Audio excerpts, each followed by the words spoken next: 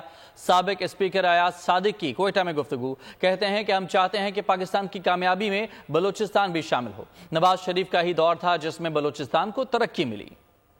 اور پاکستان نے جو 75 سال میں قرضہ لیا وہ 4.25 سال میں اس سے زیادہ پاکستان کے اوپر قرضہ چڑھا لیا گیا۔ پاکستان اس وقت ترقی کر رہا تھا، نواز شریف صاحب کو اقتدار سے سازش کے تحت ہٹایا گیا۔ بلوچستان میں جو ڈیولپمنٹ نواز شریف صاحب کے زمانے میں ہوئی، ہم نے اس دفعہ اگلے آنے والے 5 سالوں میں بلوچستان اور پاکستان کی تقدیر بدلنے کا تہیہ کیا ہے۔ میں یہ کہہ سکتا ہوں کہ انشاءاللہ مسلم لیگ نون کی حکومت بلوچستان میں بھی بنے گی، مجھے بہت یقین ہے اس چیز پہ۔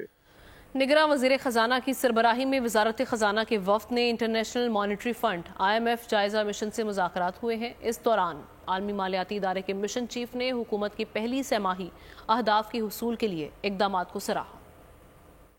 IMF مشن چیف پہلی سہ-ماہی اہداف کے حصول کے لیے حکومتی اقدامات سے خوش۔ وزارت خزانہ کی جانب سے جاری اعلامیے میں کہا گیا کہ نگراں وزیر خزانہ کی سربراہی میں IMF جائزہ مشن سے مذاکرات ہوئے ہیں۔ نگراں وزیر خزانہ نے IMF کو اسٹینڈ بائی ارینجمنٹ قرض پروگرام کی پیش رفت سے آگاہ کیا۔ انہوں نے معاشی استحکام کے لیے مالیاتی اقدامات پر بریفنگ دی۔ مذاکرات میں governor state bank FBR، SECP chairman اور سیکرٹری خزانہ نے شرکت کی۔ مذاکرات میں IMF وفد کے جائزہ مشن کی سربراہی مشن چیف ناتھن پورٹر نے کی۔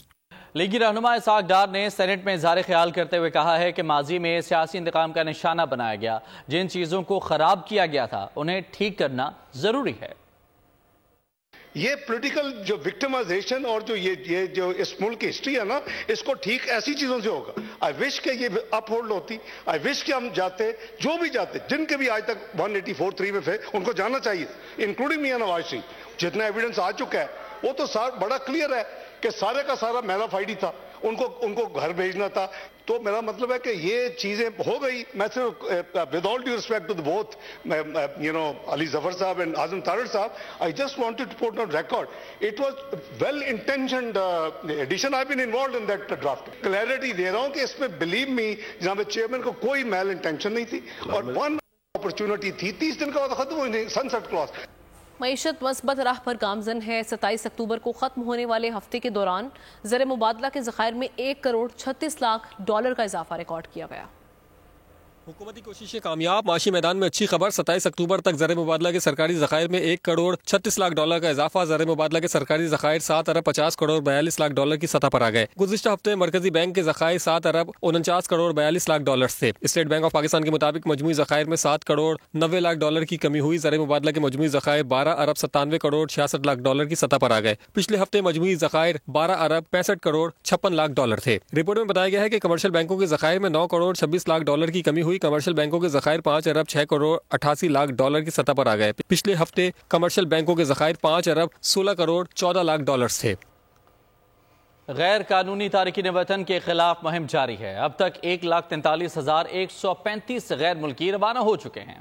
جاری کراچی سمیت ملک بھر میں سینکڑوں افراد کو ٹرانزٹ کیمپس میں منتقل کر دیا گیا۔ اٹک میں دوسرے روز بھی آپریشن، ضلع بھر سے 272 افغان باشندے زیر حراست۔ تمام افغان باشندے ٹرانزٹ کیمپ منتقل۔ بایو میٹرک اور تصدیق کے دوران 30 غیر قانونی قرار۔ قبائف درست ہونے والوں کو ریلیف مل گیا۔ درست شناخت پیش نہ کرنے والے خاندان کو ملک بدر کیا جائے گا۔ جہلم میں بھی غیر قانونی مقیم رہائشیوں کے خلاف کریک ڈاؤن۔ 98 افغان باشندے گرفتار، خواتین اور بچے بھی شامل۔ ضروری کارروائی کے بعد افغانستان روانہ کرنے کے لیے پشاور بھیجا جائے گا۔ غیر ملکیوں کے انخلا کا سلسلہ جاری۔ کوئٹہ، قلعہ عبداللہ اور چمن میں ہولڈنگ کیمپ سے افغان باشندوں کو واپس اپنے ملک بھیجا جا رہا ہے۔ پشاور سے بھی افغان باشندوں کی رضاکارانہ واپسی۔ حراست میں لیے گئے افراد کو بھی وطن بھیجا جا رہا ہے۔ 200 سے زائد غیر قانونی مہاجرین کو ٹرانزٹ کیمپ منتقل کیا گیا۔ لاہور سمیت پنجاب میں بھی رات بھر غیر قانونی افراد کے خلاف کارروائی جاری رہی۔ سینکڑوں افراد کو حراست میں لے کے ٹرانزٹ کیمپ منتقل کیا گیا۔ وزارت داخلہ کی جانب سے جاری اعلامیے کے مطابق پاکستان سے رضاکارانہ واپس جانے والے افراد کی تعداد 1,40,322 ہے۔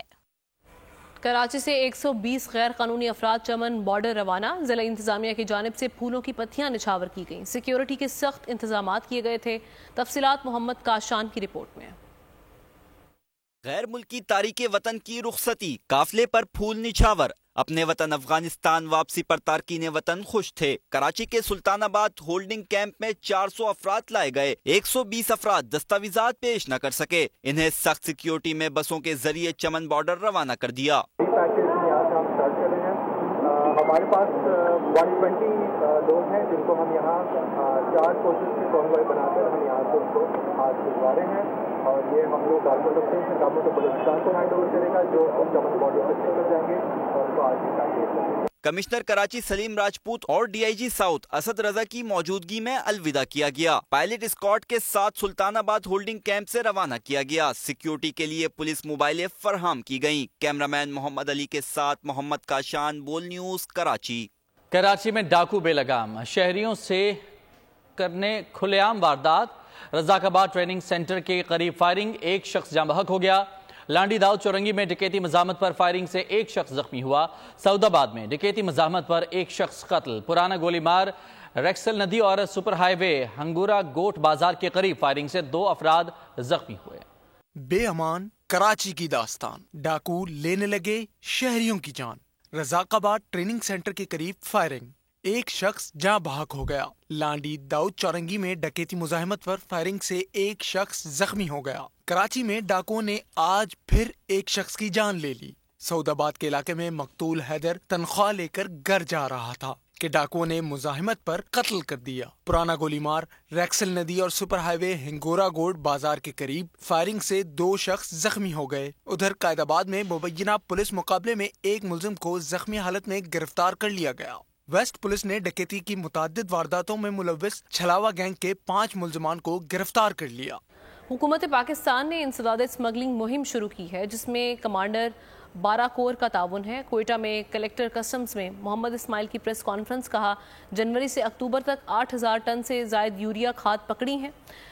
گندم، آٹا، چینی کی بڑی کھیپ برآمد کی گئی ہیں۔ پورے ملک میں کہیں بھی اسمگلنگ شدہ سامان ہو، کسٹم کا کارروائی کا حق ہوگا۔ گورنمنٹ آف پاکستان نے اینٹی اسمگلنگ ڈرائیو شروع کی ہے۔ ہماری اس اینٹی اسمگلنگ ڈرائیو میں جو ہمیں تعاون حاصل ہے، کور کمانڈر 12 کور ہیں، وہ اس میں ان کا لیڈ رول ہے۔ جنوری سے اکتوبر 2023 تک اسی عرصہ کے دوران ہم نے 8767 میٹرک ٹن یوریا پکڑی، 11900 میٹرک ٹن چینی پکڑی گئی، اور 160 میٹرک ٹن جو ہے وہ آٹا پکڑا گیا۔ اور اس کا جو ہم نے ڈسپوزل آکشن کے تھرو کرتے ہیں، جو کہ ہم نے اس کو بیچ دیا ایک اوپن آکشن میں، اور اس سے گورنمنٹ آف پاکستان کو ریونیو آیا۔ اور خبروں کا سلسلہ آگے بڑھاتے ہوئے آپ کو بتائیں کہ اسرائیل کی غزہ میں درندگی برقرار ہے۔ جبالیہ کیمپ سمیت اقوام متحدہ کے انورا اسکول پر بمباری۔ اسرائیلی فوج مقبوضہ مغربی کنارے میں گرفتاریاں کر رہی ہے، اور اب تک 49 افراد کو گرفتار کیا جا چکا ہے۔ 7 اکتوبر سے اب تک 1220 فلسطینیوں کو گرفتار کیا گیا ہے، جس میں 740 حماس جنگجو بھی ہیں۔ اسرائیل کی بمباری میں شہید فلسطینیوں کی تعداد 9000 سے تجاوز کر گئی۔ جبالیہ کیمپ پر حملے میں 200 فلسطینی شہید اور 120 لاپتہ ہیں۔ اسرائیل کا جبالیہ پر ایک دن کے وقفے سے دوسرا بڑا حملہ ہے۔ اس سے قبل ایسے ہی ایک حملے میں 400 سے زائد افراد شہید ہوئے تھے۔ اسرائیلی حملوں میں اب تک 9061 فلسطینی شہید، 32000 زخمی ہوئے ہیں۔ شہداء میں 3760 بچے اور 2356 خواتین ہیں۔ 1405 اسرائیلی ہلاک، 5431 زخمی ہوئے ہیں۔ حماس کے ہاتھوں 242 اسرائیلی یرغمال ہیں، جس میں سے 30 بچے بھی شامل ہیں۔ غزہ پٹی میں اقوام متحدہ کے ادارے انروا کے اسکول کے قریب اسرائیلی میزائل حملے میں بھگدڑ مچ گئی۔ اسرائیل کا میزائل ہٹ ہوتے ہی فضا میں سفید دھواں پھیل گیا۔ میزائل کی نوعیت کی تصدیق نہیں ہو سکی ہے۔ اسکول 6 لاکھ فلسطینی پناہ گزینوں کی پناہ گاہ کا کام دے رہا تھا۔ غزہ پٹی پر ایک چھوٹے پناہ گزین کیمپ بورے جی پر اسرائیلی حملے میں 15 فلسطینی شہید ہوئے۔ یہاں 46,000 فلسطینی باشندے مقیم ہیں۔ اسرائیلی فوج مقبوضہ مغربی کنارے میں گرفتاریاں کر رہی ہیں اور اب تک 49 افراد کو گرفتار کیا جا چکا ہے۔ 7 اکتوبر سے اب تک 1220 فلسطینیوں کو گرفتار کیا گیا ہے، جس میں 740 حماس جنگجو ہیں۔ غزہ میں انسانی صورتحال انتہائی تشویشناک حد تک پہنچ گئی۔ 46% اسپتالوں نے کام بند کر دیا۔ اسرائیل نے امدادی قافلوں کے لیے مصر کے رفح بارڈر کے گیٹ کھولنے کھولنے سے انکار کر دیا۔ بحرین نے کہا ہے کہ وہ اسرائیل سے اپنے سفارتکار کو واپس بلائے گا۔ معاشی تعلقات بھی ختم کیے جائیں گے۔ غزہ میں 46% اسپتالوں نے کام بند کر دیا۔ ترکش فرینڈشپ اسپتال بند ہونے والوں میں شامل ہے۔ تاحال صرف انڈونیشین اسپتال بیک اپ جنریٹر پہ چل رہا ہے۔ الشفا اسپتال میں اب صرف چند گھنٹوں کا فیول رہ گیا، جبکہ القدس کی بھی یہی صورتحال ہے۔ غزہ میں واحد کینسر کے اسپتال کی بندش کے بعد ترکیہ یہاں زیر علاج مریضوں کو ترکیہ کے اسپتالوں میں لائے گا۔ ترک وزیر خارجہ نے اعلان کر دیا۔ 130 نومولود انکیوبیٹر میں موجود ہیں۔ 50,000 حاملہ خواتین ہیں۔ یومیہ 183 ڈلیوری کیسز ہو رہے ہیں۔ 1,000 کڈنی ڈائلسس کے مریض ہیں۔ 3,50,000 مختلف امراض میں مبتلا مریض بھی ہیں۔ برطانوی وزیر اعظم اور سیکرٹری جنرل اقوام متحدہ غزہ میں امداد کی فوری فراہمی پہ متفق ہوئے ہیں۔ اقوام متحدہ کے ادارے نے کہا ہے کہ اسرائیل مسلسل حملوں سے امداد پہنچانے کا کام متاثر ہو رہا ہے۔ اسرائیل کی مسلسل بمباری اور امدادی قافلوں کے لیے مصر کے رفح بارڈر کے گیٹ کھولنے سے انکار کر دیا ہے، جس کے باعث امدادی ٹرکوں کی قطاریں لگی ہوئی ہیں۔ 7 اکتوبر سے اب تک صرف 250 امدادی ٹرکوں کو غزہ میں داخلے کی اجازت دی گئی۔ بحرین نے کہا ہے کہ وہ اسرائیل سے اپنے سفارتکار کو واپس بلائے گا۔ معاشی تعلقات بھی ختم کیے جائیں گے۔ غزہ میں محصور فلسطینیوں کی امداد کے لیے سعودی فرما روا خاندان نے اپنی جانب سے $1.30 کروڑ عطیہ کرنے کا اعلان کیا ہے۔ شاہ سلمان اور ولی عہد محمد بن سلمان نے فلسطینیوں کے لیے ذاتی حیثیت میں عطیات کیے ہیں، جبکہ سرکاری سطح پر فلسطینیوں کے لیے SR ریلیف مہم کو 2015 میں شروع کیا گیا تھا۔ حالیہ غزہ صورتحال پر قومی مہم کا بھی اعلان کیا گیا ہے، جس کے تحت عام سعودی بھی اپنے عطیات جمع کرا سکیں گے۔ اسرائیل حماس جنگ اور غزہ میں انسانی صورتحال پر قابو پانے کے لیے عالمی ادارے OCHA نے $300 ملین امداد کی اپیل کر رکھی ہے۔ PSL فرنچائز بھی غزہ کی امداد کے لیے میدان میں آ گئی۔ پشاور زلمی فاؤنڈیشن نے آمدن کا 10% فلسطین کے لیے عطیہ کرنے کا اعلان کر دیا۔ جاوید آفریدی کہتے ہیں کہ فلسطینیوں کو اپنی زمین سے بے دخل کرنے کے لیے قتل عام ناقابل برداشت ہے۔ مولانا فضل الرحمان نے کہا ہے کہ ہم فلسطین کے ساتھ کھڑے ہیں، مسلم دنیا کو مضبوط آواز اٹھانی چاہیے۔ کراچی میں جلسے سے خطاب میں انہوں نے کہا کہ 2018 کے بعد اسرائیلی ایجنٹ کے خلاف جنگ لڑی، ہم الیکشن کے نظام میں بتائیں گے کہ کیسے چوری ہوتی ہے۔ میں اپنے فلسطینی بھائیوں کو بتانا چاہتا ہوں، آپ نے ہمیں آواز دی، ہم نے اس پر لبیک کہا ہے۔ 2018 کے الیکشن میں جعلی نتائج آئے، انہیں اندازہ ہی نہیں تھا کہ جمعیت علماء ایسا رد عمل دے گی۔ اور میں اپنے بھائیوں کو کہنا چاہتا ہوں کہ آپ تو آج اسرائیل کے خلاف جنگ لڑ رہے ہیں، ہم نے تو 2018 کے بعد اسرائیلی ایجنٹ کے خلاف جنگ لڑا اور آج اس کو مکافات عمل کے حوالے کیا ہے۔ اب الیکشن کے نظام میں ہم انشاءاللہ آپ کو دکھائیں گے کہ تم چوری کیسے کرتے ہیں۔ پاکستان کرکٹ ٹیم بنگلورو میں جمعے کو پریکٹس سیشن کرے گی۔ گرین شرٹس ایونٹ کے اپنے اہم میچ میں ہفتے کو نیوزی لینڈ سے ٹکرائیں گے۔ کیوی ٹیم مینجمنٹ کے لیے کھلاڑیوں کی فٹنس کے حوالے سے مشکلات میں اضافہ ہو گیا۔ نیوزی لینڈ سے اہم ٹاکرا، سیمی فائنل میں جانے کے لیے جیت لازمی درکار۔ کیویز کے پر اترنے کے لیے شاہینوں کا پنجہ تیز کرنے کا mission. Green shirts practice session میں تیاریوں کو فائنل ٹچ دیں گے۔ مقابلے سے قبل مخالف کیمپ سے اچھی اطلاعات بھی آ گئیں۔ کیویز ٹیم کے کئی کھلاڑی انجری کا شکار ہو گئے۔ تازہ ترین اضافہ میٹ ہنری اور جیمز نیشم ہیں۔ لاکی فرگوسن، مارک چیپن اور کین والسن پہلے ہی انجری سے دوچار ہیں۔ 5 کھلاڑیوں کے فٹنس مسائل کی وجہ سے کیوی ٹیم مینجمنٹ نے بورڈ سے کمک طلب کر لی۔ لینے کے لیے کائل جیمیسن بھارت پہنچ گئے۔ پاکستان اور نیوزی لینڈ کی ٹیمیں ہفتے کو ورلڈ کپ کے میچ میں ٹکرائیں گی۔ کیویز اور گرین شرٹس کے میدان میں اترنے سے پہلے ہی ملکی فینز نے ٹویٹر محاذ سنبھال لیا ہے۔ اپنے پسندیدہ کھلاڑیوں کے حوالے سے مزے کے تبصرے کر کے ابھی سے میچ کا ایک ماحول بنا دیا ہے۔ پاک کیویز میچ سے قبل ٹویٹر پہ محاذ گرم ایک مداح نے ویڈیو شیئر کی تو دیکھنے والے ہنسی پہ قابو نہ رکھ سکے۔ ایک سپورٹر نے کہا شاہین آفریدی کا سامنا کرنا کیویز کے لیے اصل چیلنج ہوگا۔ پاکستانی ٹیم کے فین نے کیویز کو الرٹ جاری کر دیا۔ گرین شرٹس کے مداح نے ایک بار پھر سبز ہلالی پرچم سربلند ہونے کا عزم ظاہر کیا۔ ایک کرکٹ شائق نے کہا قدرت کا نظام حرکت میں آ چکا ہے، ہم سیمی فائنل کی دوڑ میں شامل ہو گئے۔ جناب، انڈیا میں جاری کرکٹ ورلڈ کپ میں ریکارڈز کے انبار لگ گئے ہیں۔ بیٹنگ کے لیے سازگار بھارتی پچز بلے بازوں کی جنت اور بالرز کے لیے قبرستان ثابت ہوئے ہیں۔